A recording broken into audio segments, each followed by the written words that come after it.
They handed Naya over like old furniture nobody wanted to keep. No songs, no joy, no careful prayers over her future. Just a quick arrangement in a hot sitting room, a few dry greetings, and the cold satisfaction on her uncle's face as he convinced himself that he had finally removed a burden from his house. The man they gave her to arrived in a faded brown coat, carrying a carved walking cane and wearing sandals so worn that the edges had curled upward. His beard was trimmed, but his clothes looked old enough to have forgotten their original color. He spoke softly, sat carefully, and did not look anyone in the eye for too long. To Uncle Gideon, that was perfect. To Aunt Sarah, even better. To her cousins, Decca and Rena, it was the funniest thing they had seen all year. And to Naya, it felt like the last door in life had quietly closed. But sometimes, the door that shuts behind you is not punishment. Sometimes it is protection. And sometimes, the man everyone laughs at is the only one in the room who truly sees you. Naya was 19, but grief had made her older. Not in the face.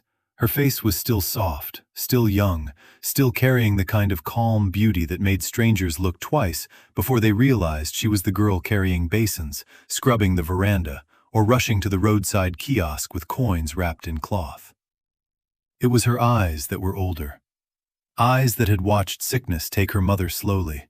Eyes that had watched neighbors speak in low voices when her father did not return from the road accident. Eyes that had learned, too early, that people can speak of mercy while keeping you hungry. After her parents died, she was taken into the house of her father's elder brother, Uncle Gideon. The whole neighborhood praised him. Ah, Gideon is a good man. He took his brother's child into his own house. God will bless that family. Naya heard those things often. She also heard what the walls heard. Do not eat too much rice. This is not your father's house. Why are you standing like a queen? Go and wash the plates. If we had left you where you were, who knows where you would be now? Aunt Sarah liked to speak loudly, as though cruelty became truth if it had witnesses. Every morning before the first rooster finished calling, Naya was awake. She swept the front yard before neighbors stepped out. She lit the charcoal stove. She boiled water. She washed uniforms. She braided Rena's hair when Rena was in the mood to be gentle and endured Rena's insults when she was not. She ironed Uncle Gideon's shirts until the cheap iron nearly burnt her wrist. She fetched tomatoes, onions, kerosene, and detergent from the market. She hand-washed wrappers, school socks, towels, and bed sheets.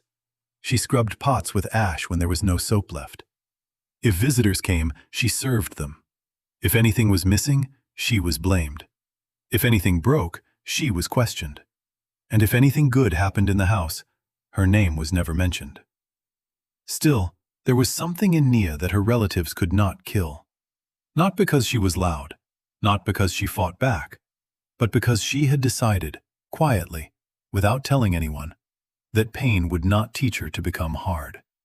So even after being scolded all morning, she still helped old Mama Tolu carry her basket from the bus stop.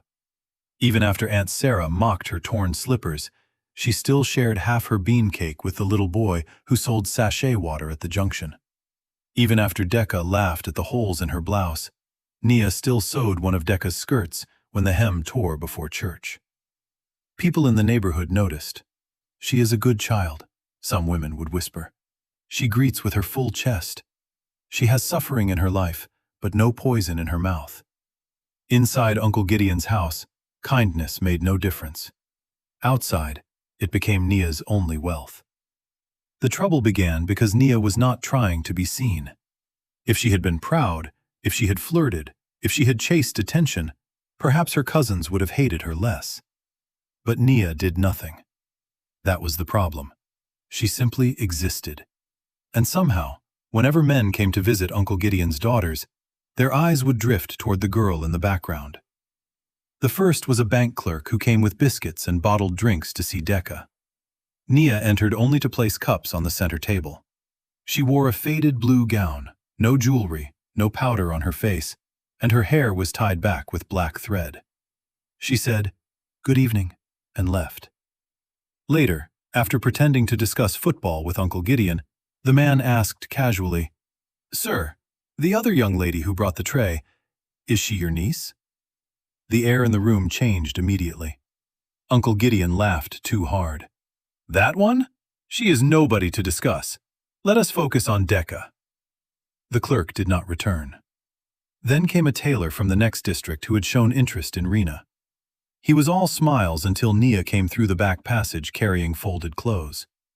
"She has a peaceful face," he said afterward, not knowing his words would strike the house like a match to dry grass.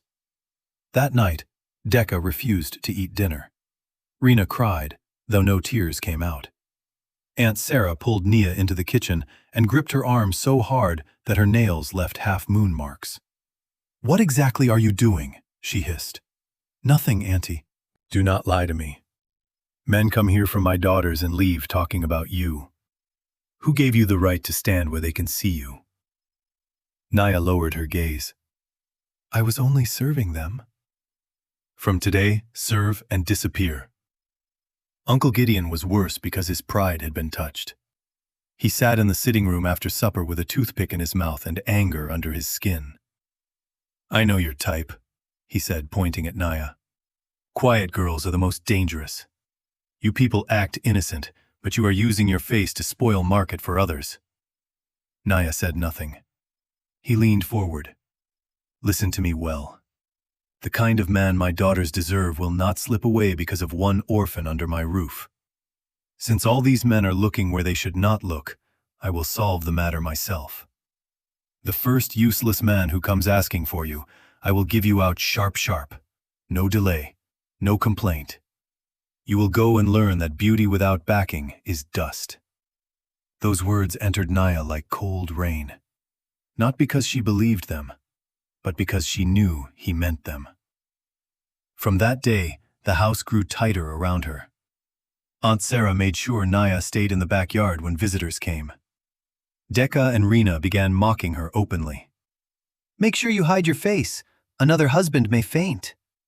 "Maybe we should rub pepper on you, then men will stop looking." "Let her be careful. She may soon marry a man who owns only one shirt." Nia endured it. There are some pains you survive not by strength, but by knowing there is nowhere else to go. Weeks passed. Then one Tuesday afternoon, while the sun sat high and heavy over the zinc roofs, the gate squeaked open and a stranger stepped in. Nia was washing cassava in the yard. She heard the knock of wood on concrete before she saw him. A man stood near the entrance with a small travel bag slung across one shoulder and a walking cane in his right hand. He had a slight limp, not dramatic, not helpless, just enough to slow his movement. His coat was patched at one elbow. His trousers were clean but old. A scar crossed one side of his chin, half hidden by his beard. He did not look broken. He looked contained, like a man used to being underestimated. "Good afternoon," he said. His voice was calm, educated, gentle. Nia straightened. "Good afternoon, sir." "I am looking for Mr. Gideon Bansa." "He is inside," she said. Before she could move, he added, "Thank you." Most people never thanked her for directions in that house. It was such a small thing that it stayed with her. She led him to the veranda and brought water without being asked. When she handed him the cup, their fingers did not touch. But he looked at her properly. Properly. Not greedily, not carelessly, not like she was invisible. "May your day be kind," he said. Nia blinked in surprise, then nodded. "And yours too, sir." Inside, she heard voices rise and settle. Aunt Sarah's fake sweetness floated into the yard. Uncle Gideon's booming laugh followed. Decca and Rena suddenly became busy changing clothes and adjusting their wigs. Nia kept washing cassava, but she listened. Not to gossip, to tone. Tone reveals more than words. The stranger introduced himself as Temba. He said he traded in machine parts and agricultural tools, moving from town to town. Business was not yet large, but he was surviving. He had no big family with him, no long parade of uncles, no shining car outside. He had come because an older pastor in another district told him Gideon had daughters of marriageable age. At that, Nia understood why her cousins were preening like peacocks. Yet an hour later, the wind shifted. She knew because Decca came storming into the yard with her face dark and her bangles shaking. "Imagine!" she snapped at no one in particular. "Dusty man with stick." Rena followed, whispering harshly. "He said not me, not you. Her." They both turned together and stared at Nia as if she had planned the sky. "What did you do?" Decca demanded. Nia stood up slowly. "I did nothing." "You always say that," Rena shouted. "Do you use juju? Is that what it is? Men enter this compound and suddenly they lose their eyes." Nia said nothing, because truth is sometimes too weak against wounded pride. That evening, after the stranger had gone, Uncle Gideon called everyone into the sitting room. His face was strangely bright, the kind of brightness that comes when a cruel idea finds opportunity. "Nia," he said, "come forward." She stood. "That man who came today, Temba, has asked for your hand in marriage." The room exploded before she could breathe. Aunt Sarah clapped once in delight. "Ah, God has done it." Decca threw her head back, laughing. "It has happened." Rena sang under her breath. "Nia and the Cane Man, Nia and the Cane Man." Nia's lips parted. "Uncle, I don't know him." "You will know him in marriage." "I have not spoken with him." "You do not need conversation to become a wife." Her heartbeat turned uneven. "Please, Uncle." His face changed instantly. "Did I ask for your opinion? Have you forgotten who feeds you? Or have you started thinking you deserve choice in this house?" Aunt Sarah folded her arms. "A girl who came with no bag and no bed wants standards." Uncle Gideon pointed toward the door as if dismissing a worker. "The matter is settled. He will return with elders on Saturday. The following week, you will be married." Nia stood very still. Sometimes humiliation is loud. Sometimes it is simply realizing that everyone in the room has agreed you are not a person. That night, she lay on a thin mattress near the kitchen wall and stared into the dark. Outside, dogs barked. A baby cried in the next compound. A radio played an old love song somewhere far off. Nia pressed her wrist over her mouth so that her own breath would not sound like sobbing. She was not afraid of poverty. She already knew poverty. She was afraid of entering a new life with no witness, no voice, no protection. Afraid of a man whose face she did not yet understand. Afraid that maybe kindness had been foolish after all.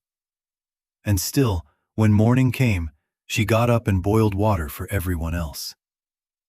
If you want more stories like this, subscribe to my channel. Temba returned 3 days later. This time he came earlier, just before noon, when Aunt Sarah had gone to buy fish, and Uncle Gideon was still at a neighbor's mechanic shop discussing politics as if the country could be repaired by his opinions.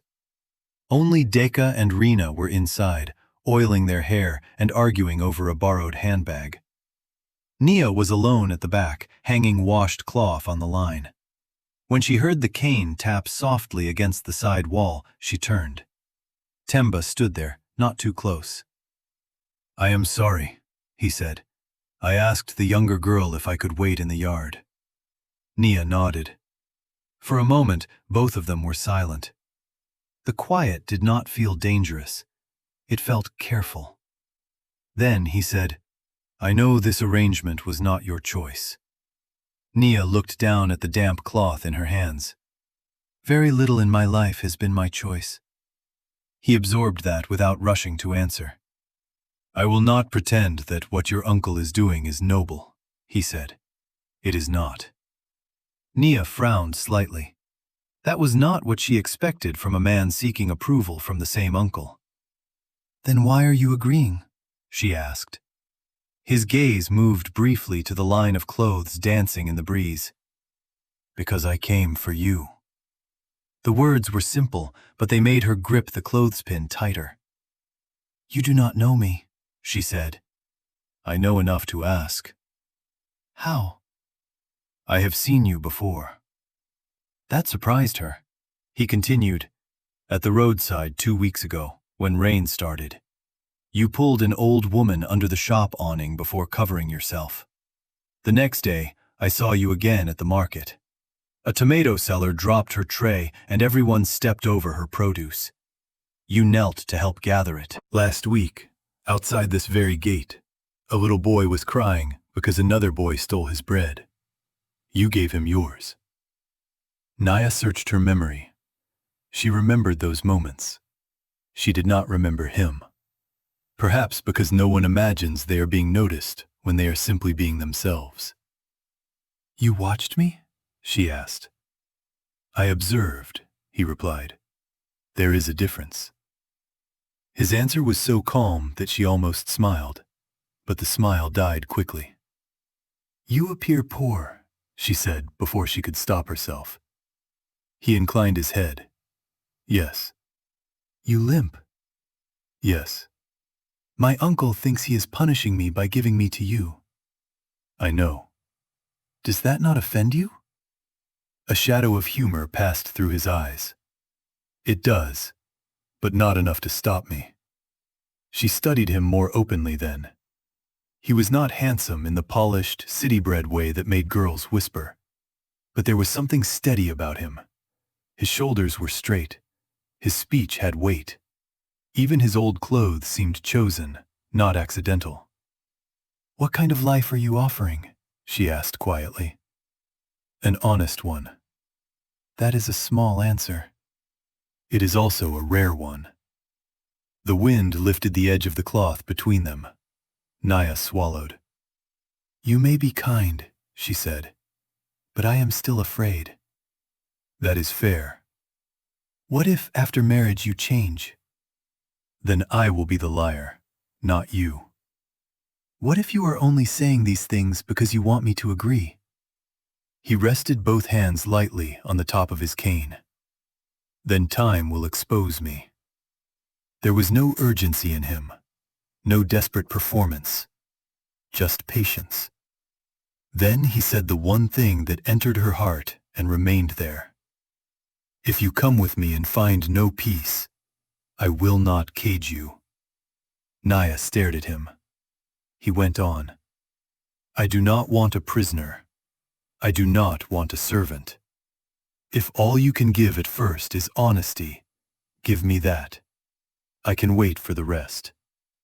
No one in her life had ever spoken to her as though her comfort mattered. Even kindness from neighbors had limits.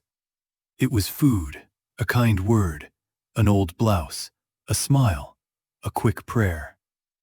This was different. This was room. And room is a powerful gift to someone who has lived crowded by other people's anger. Before she could answer, Decca's voice cracked through the yard. "Naya, stop gossiping and come clean the blender." Temba stepped back at once. "I did not come to trouble you," he said. "I only wanted you to hear one truth from my own mouth. Whatever else happens, I will not dishonor you." He turned and walked toward the front. For a brief second, before he remembered the rhythm of his limp, his stride looked almost even. Naya noticed. And that small detail joined the growing pile of things about him that did not fit. Saturday brought the formal visit. 2 elderly men came with Temba, both dressed simply. One carried kola nuts wrapped in white cloth, the other spoke little but watched everything. They offered greetings, sat modestly, and confirmed that Temba wished to marry Nia. No one discussed her preferences. Uncle Gideon handled everything, with the satisfaction of a trader disposing of goods that had taken up space too long. "There is no need for too much ceremony," he said grandly. "We are simple people." What he meant was this. He wanted the matter finished before another man with better shoes changed his mind and asked for Nia instead. Aunt Sarah agreed too quickly. Decca and Rena sat like offended queens, pretending boredom but listening to every word. Bride gifts were discussed. There was no insult on the surface, but insult sat inside the speed of it all. By evening, it was settled. The wedding would be small, immediate, efficient. Nia was told, not asked. On the Monday before the wedding, Aunt Sarah threw a wrapped bundle onto Nia's bedding. "Wear this on Friday." Nia unfolded it and found a pale green dress that had clearly once belonged to Decca. The side seam had been badly altered. One sleeve hung tighter than the other. There was a faint oil stain near the waist. "Auntie," Nia began. Aunt Sarah turned sharply. "Do you want lace from Dubai?" "No." "Then wear it and thank God." Nia nodded. Later that night, old Mama Tolu from next door sneaked in through the side gate with a small packet of shea butter and a pair of earrings missing one stone. "They are not new," she whispered. "But from far away, nobody will know." Nia laughed softly for the first time in days. "Thank you, Mama." Mama Tolu held her face. "Listen to me. A woman's road is strange. Sometimes what looks like disgrace is only disguise. Walk with prayer."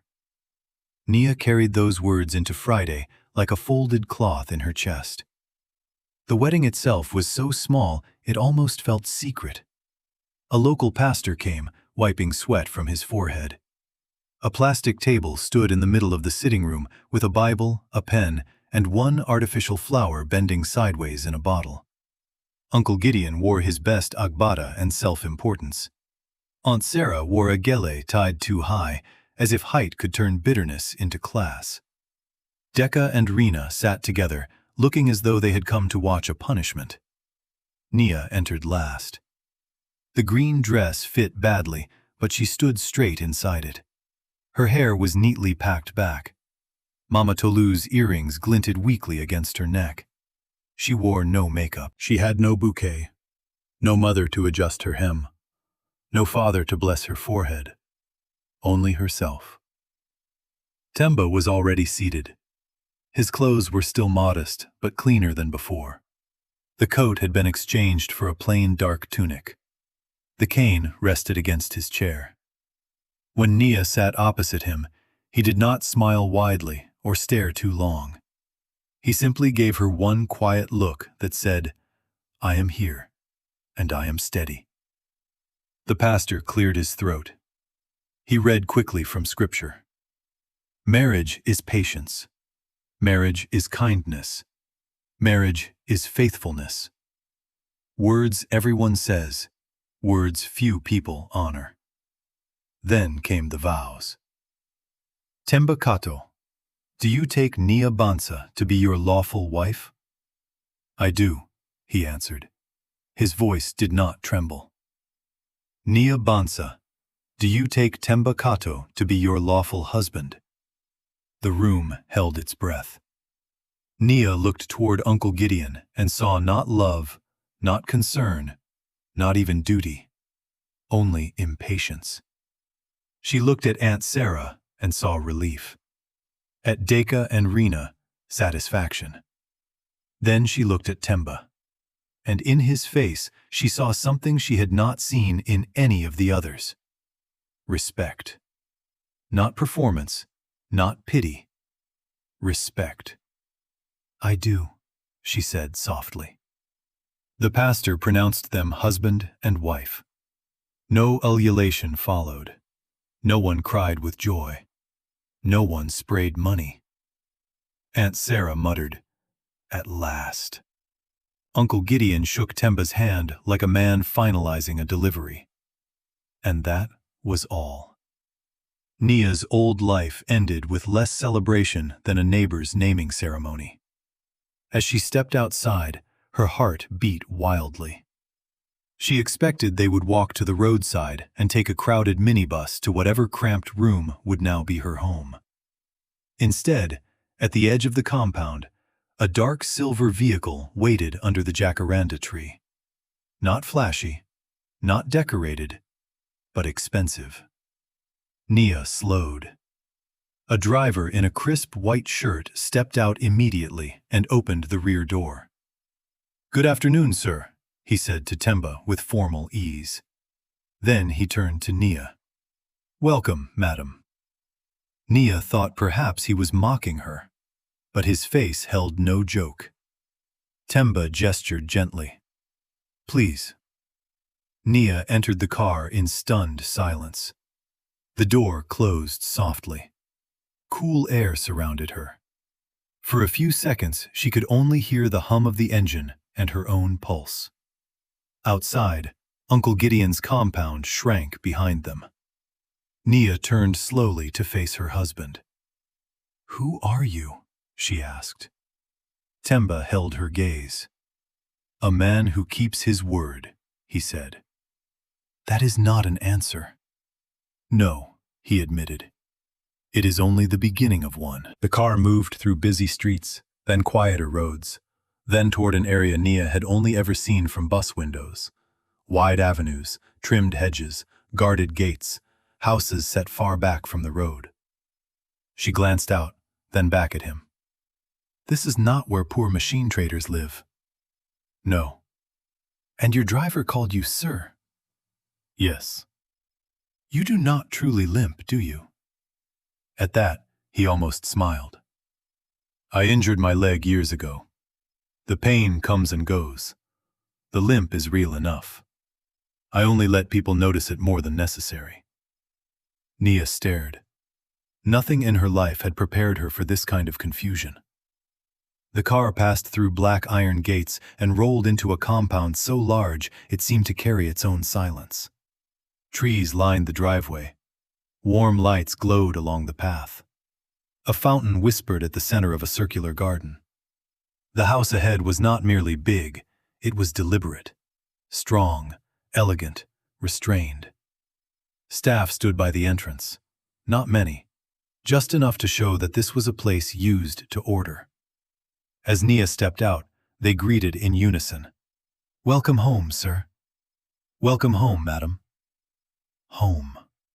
The word struck her harder than the gates, the car, the house, or the staff.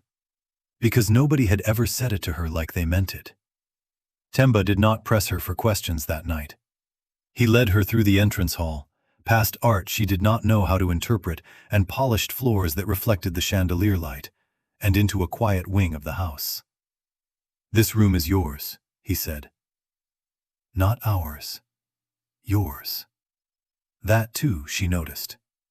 The room held a wide bed, a writing desk, curtains the color of deep wine, a bookshelf, and a wardrobe already filled with clothes in simple styles and gentle colors. Not extravagant, considered. On the bedside table sat a glass of water and a plate of sliced fruit. Nia stood at the door, unable to move. "If this feels like too much tonight," Temba said, "rest first. Questions can come tomorrow." She turned to him. "Why would you do all this for someone you barely know?" His answer came slowly. "Because I knew your house before I entered it." He said no more. Then he left her alone to breathe. That night, Nia did not sleep quickly. She walked from the wardrobe to the window, from the window to the mirror, from the mirror back to the bed. She touched the fabric of the curtains.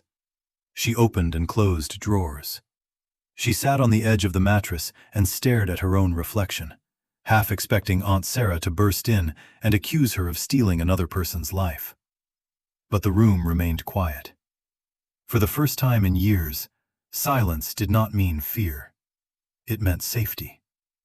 The next morning, the truth began to unfold. At breakfast, Temba wore a sharply tailored charcoal suit. No old coat. No worn sandals. No effort to appear smaller than he was. His posture was unchanged, but now the house seemed to fit around him, as though every wall had long ago agreed to answer to his name. A woman in her 50s served tea and addressed him as chairman. Another brought files. A phone rang twice before he answered, speaking about ports, shipments, warehouse delays, and school construction timelines. Nia sat quietly, gathering pieces. At last, he put the phone down and looked at her. "My full name," he said, "is Temba Kato Ndlovu." The name landed like distant thunder. Nia knew it. Everyone knew it. Kato Ndlovu Holdings. Transport, storage, farm equipment, building materials, scholarships, rural clinics. His company name was on billboards, trucks, radio jingles, charity banners. She had heard neighbors mention him with the same tone people used for powerful men they would never meet. Yet here he was, pouring tea into her cup. "You," she began, then stopped. "Yes." "Then why would you come to that house dressed like that?" He folded his hands and leaned back slightly. "Because years ago, your uncle helped destroy my family." Nia went cold.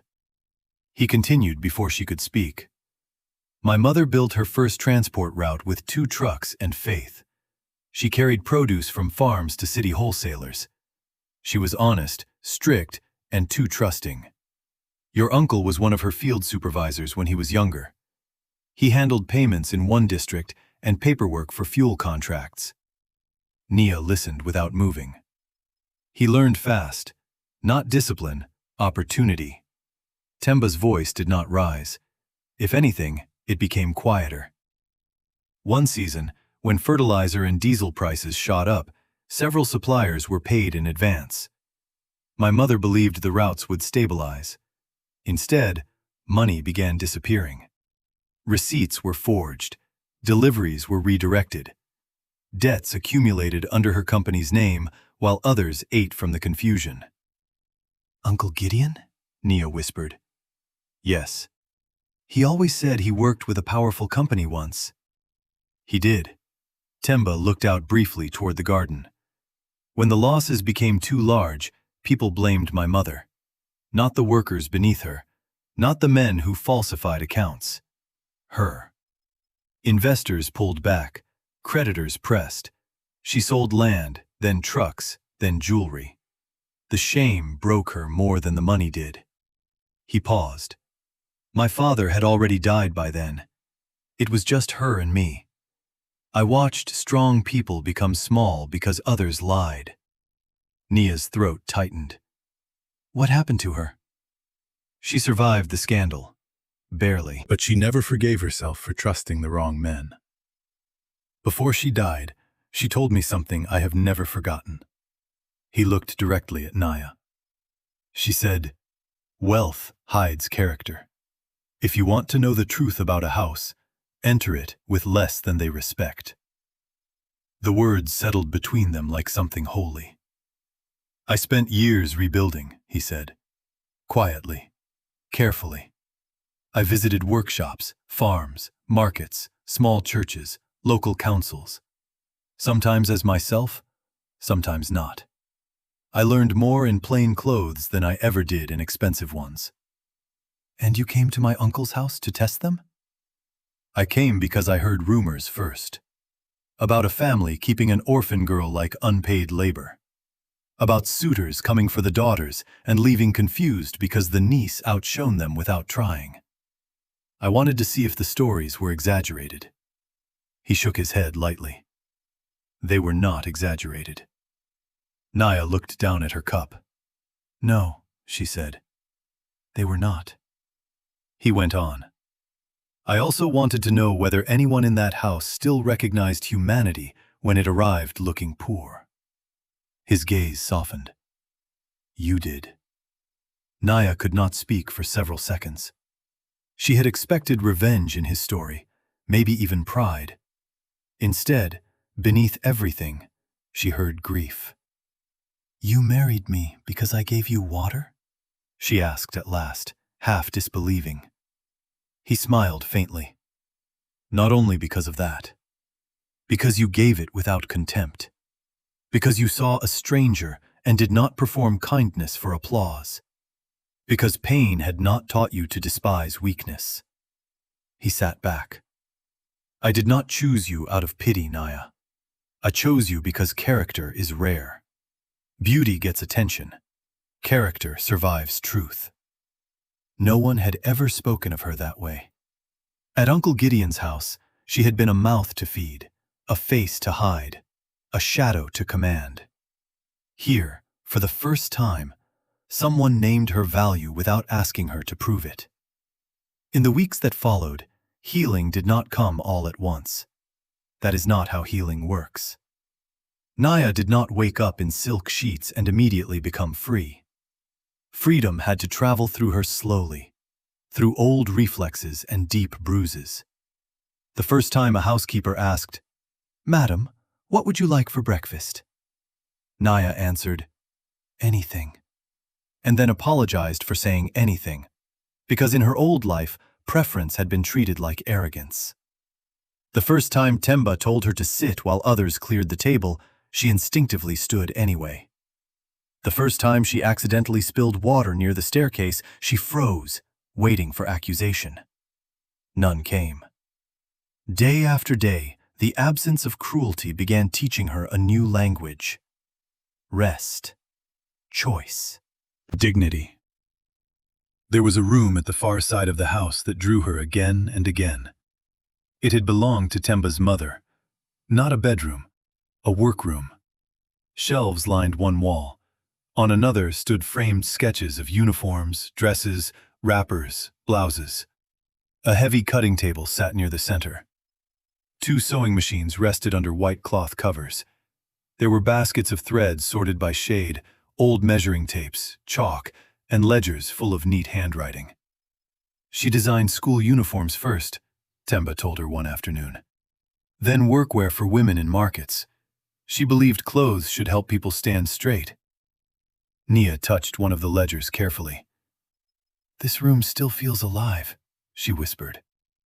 "It does," he said. "That is why I kept it." She began spending afternoons there, at first just looking, then cleaning, then sketching small sleeve ideas on scrap paper, then repairing a torn apron one of the staff had nearly thrown away. Temba noticed, but did not intrude. One evening, while they sat on the veranda as rain darkened the garden soil, he asked, "If pain had not interrupted your life, what would you have wanted to become?" Nia thought for a long time. "A teacher when I was very small," she said. "Then later, maybe someone who made clothes." "Why clothes?" "Because when you wear something made with care, you feel seen." He nodded as though she had said something profound, because she had. A week later, he brought her several books on pattern making, garment construction, and small business planning. Along with them came a notebook. On the first page, he had written only one sentence: "Build what your past tried to deny you." Nia read it 3 times before closing the book to her chest. If you want more stories like this, subscribe my channel. Word travels faster than humility. Within a month, someone from Uncle Gideon's street had seen Nia stepping out of Temba's car outside a community meeting. Another had recognized the company's seal on the driver's file folder. Another had heard staff call her Madame Ndlovu. By the time gossip reached her old neighborhood, it no longer walked. It sprinted. People who had laughed at the cane man began telling the story differently. He was testing them. That girl was always blessed. I knew from the beginning she was special. No one lies faster than those who fear being remembered accurately. Uncle Gideon came to the house on a blazing Thursday afternoon. He arrived not with apology, but entitlement. The guard called inside first. Temba, who had been reviewing documents in his study, glanced once at Nia and asked quietly, "Do you want to see him?" Nia's stomach tightened. She thought of oil stains on hand-me-down dresses, of being told not to stand where visitors could see her, of sleeping hungry while Aunt Sarah locked food in tins. "Yes," she said. Uncle Gideon entered the sitting room with the exaggerated confidence of a man, determined not to look intimidated by marble floors. Aunt Sarah followed him, wrapped in expensive imitation confidence and a perfume too sharp for the room. Decca and Rena trailed behind, suddenly polite, suddenly subdued, suddenly aware that the world had turned without warning and left them staring at someone they once mocked. Naya came down the staircase in a simple cream dress, no heavy jewelry, no dramatic entrance. She did not need one. Their faces changed the moment they saw her, not because she had become dazzling, but because peace had altered her. There is a kind of beauty that appears when fear leaves a person's shoulders. Aunt Sarah recovered first. "My daughter!" she cried, arms opening wide. Naya stopped at a respectful distance. Aunt Sarah's embrace closed around empty air. Uncle Gideon cleared his throat and attempted a smile. "Naya, my child, you have not visited. We were beginning to worry." Naya almost admired the boldness of it. Temba entered then, composed, greeting them with the same restrained politeness he had used when they believed him poor. "Mr. Bansa," he said. "Mrs. Bansa." They sat. Tea was served. No one touched it. At last, Uncle Gideon leaned forward. "Well," he began, "I can see God has blessed this union beyond expectation." "God has indeed been kind," Temba replied. Yes, very kind." Gideon forced a laugh. "So I thought it proper to discuss family matters. After all, there are traditions, respect, bride obligations. You understand." Naya watched his face. Even now, in this house, surrounded by proof of his own smallness, greed sat in him without shame. Temba's expression did not change. "What obligations do you mean?" Gideon spread his hands. "A man of your standing does not marry into a family and disappear. There are customary payments, recognition, support. Since Naya was raised under my roof, naturally there are responsibilities due." Decca and Rena lowered their eyes, embarrassed but silent. Aunt Sarah added quickly, "Not because we are asking for ourselves, of course. It is just culture." Temba turned to Naya. "Would you like to answer?" He was giving her the room. Naya drew one slow breath. "Uncle," she said, "which part of my raising should we calculate first?" Silence fell instantly. She continued, her voice level. "The mornings I worked before sunrise? The meals I cooked and ate last? The school years I lost while your daughters went on excursion? The insults? The clothes rejected before they reached me? The nights Auntie said I should be grateful not to sleep outside?" Aunt Sarah opened her mouth. "Nia." "No, Auntie, let me speak. I was not given to this house as a daughter. I was used by it as labor. If there is a bill to settle, it may not go in the direction you expect." Uncle Gideon's face hardened. "Watch your tone." "For the first time in my life," Nia said softly, "I am watching my own worth." The sentence landed with more force than shouting. Temba reached beside him and placed a slim file on the table. "I believe," he said, "that before discussing imaginary bride debts, we should clear older accounts." Uncle Gideon's gaze dropped. He did not touch the file. Temba opened it himself.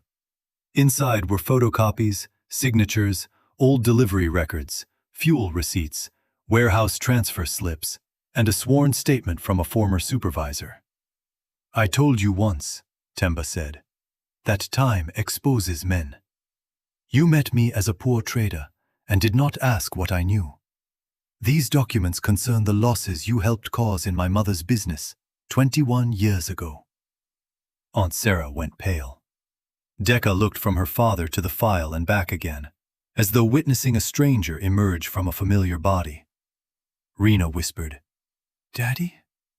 Uncle Gideon tried to laugh, but the sound cracked. "Old matter. Misunderstandings. No one can prove." "There is enough here to begin proving," Temba said calmly. Enough to interest auditors. Enough to trouble certain offices. Enough to stain names. The room became very quiet. Nia looked at the man who had once decided her future with one cruel sentence. He seemed smaller now. Not because wealth had made her stronger, because truth had removed his stage. At last, Temba said, "But this is not why we called you." Gideon looked up, confused. "Called us?" "Yes. You did not come here on your own. The guard informed you that unless invited in, you would wait outside. We allowed you in because Nia wished to end something properly." Nia stood. All eyes turned to her. "In 2 weeks," she said, "we are opening a women's skills center in my parents' name." Aunt Sarah blinked. Nia continued. "It will train widows, abandoned wives, girls withdrawn from school, and young women from difficult homes in tailoring, small business management, food processing, and literacy support. We are naming the first hall after my mother." Her voice did not break. "I wanted you to hear it from me, because my mother's brother and his wife should know what became of the girl they treated as less than family." No one spoke. "There are 2 ways today can end," Nia said. "You can leave quietly and never again speak as though you made me. Or you can force old matters open and discover what public truth feels like." Decca suddenly began to cry. Not loud, dramatic tears. Small, ashamed ones. "I'm sorry," she whispered without lifting her head. "I was cruel to you." Rena followed, voice trembling. "Me too." Aunt Sarah stared at them in disbelief, as if apology were treason. Uncle Gideon rose abruptly. His pride had nowhere left to stand. "Let us go," he muttered. He did not apologize. Some people would rather choke than bow. Aunt Sarah gathered her bag with shaking fingers.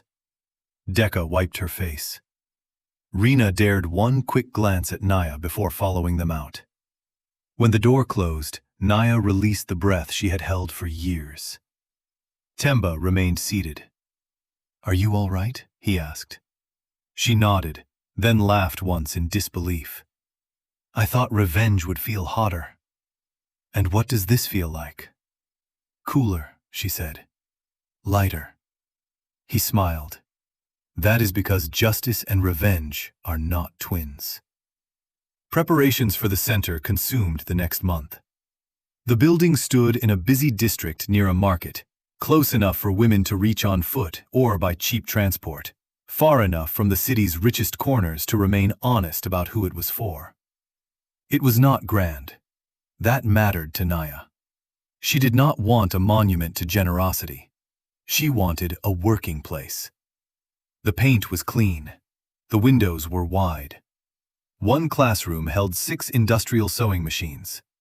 Another contained tables for food training. A third had desks and whiteboards for literacy classes and bookkeeping lessons. Outside, a covered shed was being prepared for beadwork, basket weaving, and repairs. Above the entrance, a sign was mounted. The Adana and Joel Nia Foundation for Women's Skills and Dignity. When Nia saw her parents' names in metal letters, she cried for the first time since her wedding. Not from sorrow, from recognition.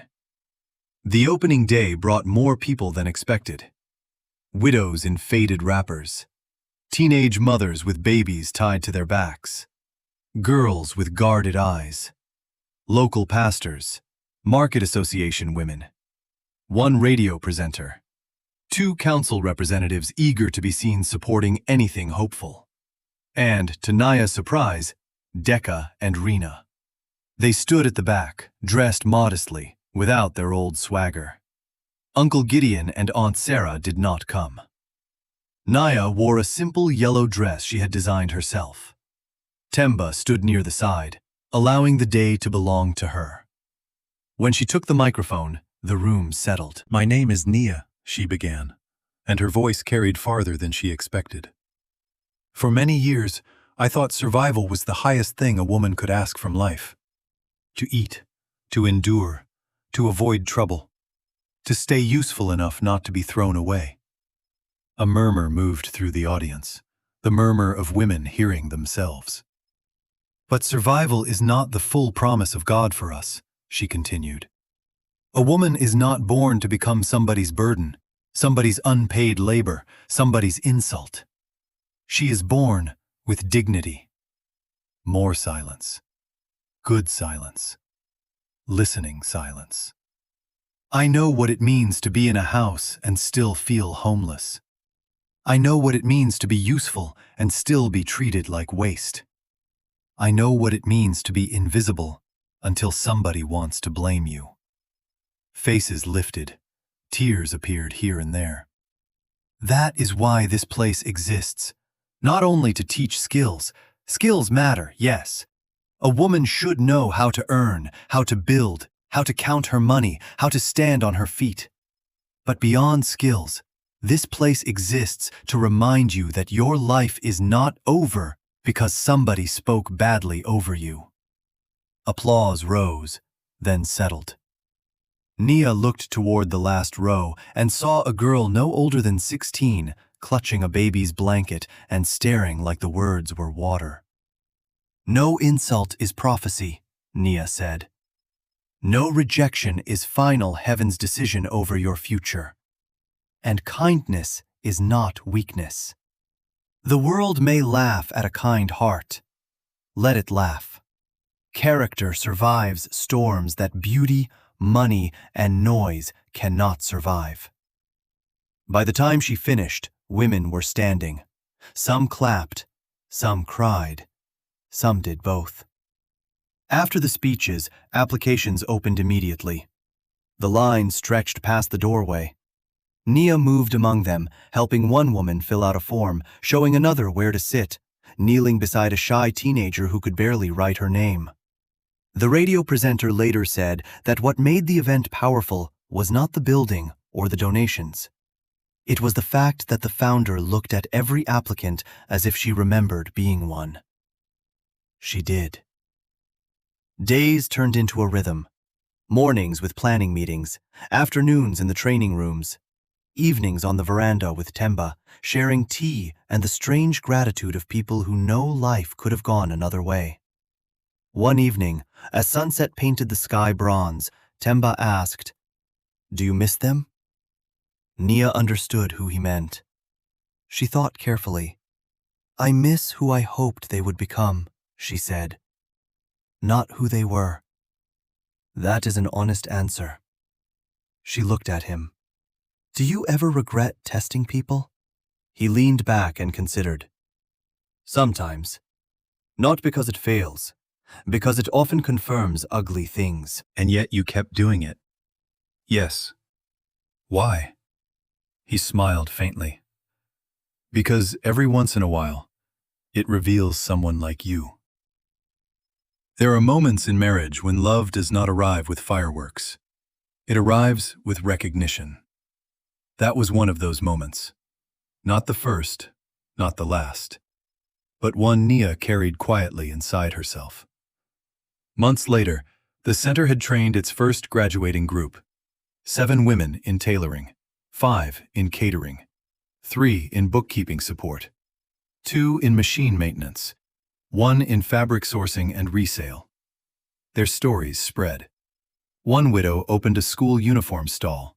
Another began a snack business supplying church events. A girl who had nearly been sent into a forced marriage started earning enough from tailoring repairs to return to evening classes. Nia saw something clearly then. Mercy multiplies when it is organized. Not just felt, built, scaled, protected. So she and Temba began planning a second center, then a third. Not overnight, not recklessly, step by step, the way lasting things grow. Around that time, an invitation came from a girls' school in a nearby district asking Nia to speak at a leadership day. She nearly declined. "I am not a polished speaker," she told Temba. "You are a true one," he replied. "That is rarer." So she went. The assembly hall was full of girls in uniforms, some noisy, some shy, some already carrying more pain than children should. Nia stood before them with no grand speech in hand, only memory. "When people do not know your value," she said, "they will often give you chores instead of chances." The girls laughed softly, then listened harder. "Do not let that trick you into believing you are small. Sometimes the world gives its hardest work to the people it secretly depends on." She spoke of education, of self-respect, of learning a skill, of guarding one's heart from bitterness, of how kindness does not mean allowing abuse, of how silence is holy only when chosen, not when imposed. At the end, a girl at the front raised her hand. "What if your own family is the one that hurts you?" The hall became still. Nia did not rush the answer. "Then your healing may begin before their apology," she said gently. "And your future must not wait for their permission." Several teachers turned away to wipe their eyes. On the drive home, Nia held the question in her chest. "Healing may begin before apology." She repeated it softly. Temba glanced over. "That sounded like you needed to hear your own answer." "I did," he nodded. "Good." Later that year, Nia asked to visit her parents' graves. Temba agreed immediately. They drove without convoy, without staff, without announcement. Just the two of them and a bouquet of white lilies. The cemetery sat on the edge of town, simple and quiet, shaded by neem trees that had grown taller since Nia last came. As a grief-struck girl standing behind adults, she found the graves quickly. Two modest stones side by side, weathered, still. She knelt and placed the flowers down. For a long time she said nothing. Then, in a voice only heaven and the dust could hear, she whispered, "I came to tell you that I survived." The wind moved lightly through the grass. "I also came to tell you that surviving was not the end." Tears slid down her cheeks, but her mouth smiled. "I am loved. I am safe. Your names are spoken with honor. Women are being helped because of what you poured into me before you left." Behind her, Temba waited at a respectful distance. Nia touched the stone with her mother's name. "They tried to turn your daughter into a servant of shame," she said softly. "But God remembered me." When she finally rose, her knees ached, but her spirit felt strangely clear. As they walked back, she said, "I want to start scholarships too." Temba looked amused. "The centers are no longer enough?" "They're enough for now," she said, "but not for the whole dream." He smiled. "Then let us build toward the whole dream." Years passed, not in a blur, in layers. The first center became 3, then 6. The foundation partnered with churches, market associations, and women-led cooperatives. Training expanded into soap making, poultry management, digital bookkeeping, and textile design. Mobile trainers began traveling to smaller towns. A scholarship branch was added for girls pulled out of school after family hardship. A legal support desk opened twice a month for women facing property seizure from in-laws or abusive guardians. People began calling Nia Mama Nia, even those older than her. Not because of age, because of shelter. Interviews followed, magazine features, radio requests, panels, awards she accepted politely and often redirected toward the women doing the work. Whenever journalists asked for the secret behind her success, expecting strategy jargon or polished leadership language, she answered in a way that always startled them. "The turning point was being seen," she would say. "And the foundation of everything after that was refusing to let suffering turn me cruel." One reporter once asked, "So you're saying kindness made you successful?" Nia smiled. "No, I am saying kindness kept me human long enough to survive the season before success. The quote spread everywhere. Meanwhile, Decca and Rena changed slowly. Real repentance is usually slow. Decca began volunteering at the Second Center on weekends, helping with literacy classes after admitting that shame alone was not the same as change. Rena, who had always been quicker with words than discipline, took longer, but eventually started managing distribution records for donated materials. They never became saints, but they became better. Sometimes, that is its own miracle. Uncle Gideon remained proud until illness humbled him. When his small transport repair shed failed and debt gathered around him, no rich friends came. No political men answered his calls. No old boasting paid his bills. It was Nia who sent medicine quietly. Not money directly into his hands. Medicine, groceries, hospital deposits through the clinic desk. When Temba heard, he asked, "Are you sure?" Nia's answer was simple. "I do not want his suffering. I wanted freedom from his power." Aunt Sarah sent a message through Rena after the third package arrived.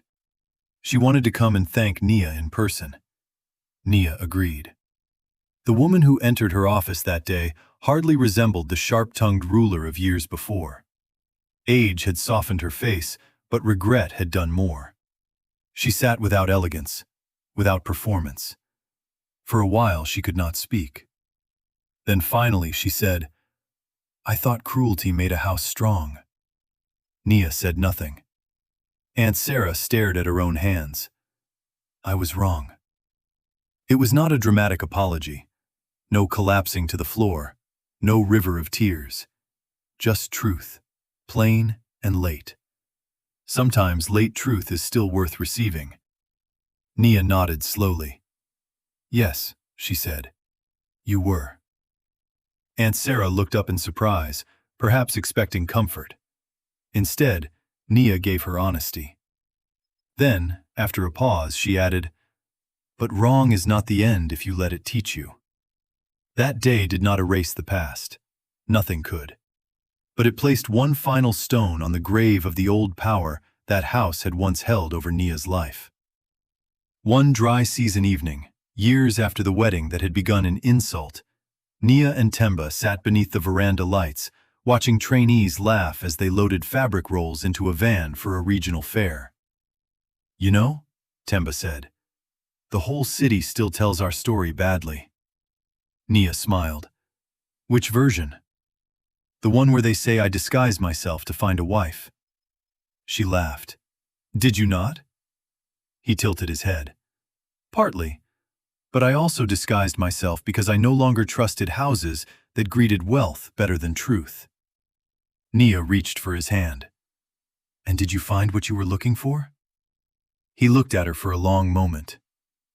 "I found more." She leaned her head lightly against his shoulder. In the courtyard below, a young trainee called out excitedly because she had sold her first finished dresses to a shop in another district. Other women clapped for her.